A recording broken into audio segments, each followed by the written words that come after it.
Tambalang Kiana at Bunso Migs Malino pinagselosan, buong detalye alamin.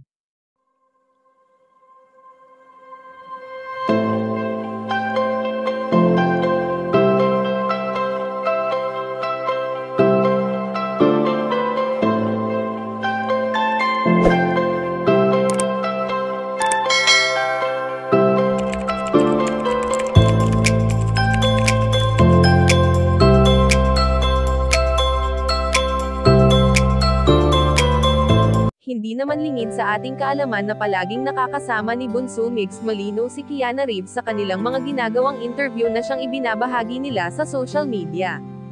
Sa paglabas-labas nga ng binata kasama ang kanyang mga kaibigan ay saya ang dulot sa kanya nito, na talagang deserve niya dahil alam naman natin kung paano maging hardworking si Bunso Migs Malino.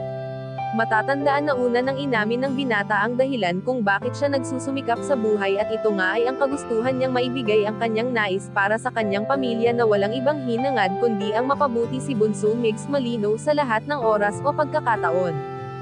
Wala nang masasaya pa sa pamilyang nabibilangan ng binata, dahil kung ating matatandaan na noon pa man ay talagang nakasuporta na ang mga ito at hanggang sa ngayon ay palagi pa rin silang nandyan para kay Bunso Migs Malino.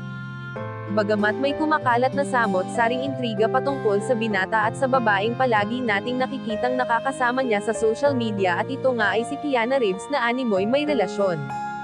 Ngunit paglilinaw lamang na kaibigan at co-worker lang ang mayroon sa kanila, at may isang netizens ang nakapagsabi na nagseselos siya sa dalawa at ito ay pagpapatunay lamang na marami pa rin talaga ang nagmamahal para sa binata. Kayo mga kachika, anong masasabi nyo dito? Please leave the comment and don't forget to subscribe.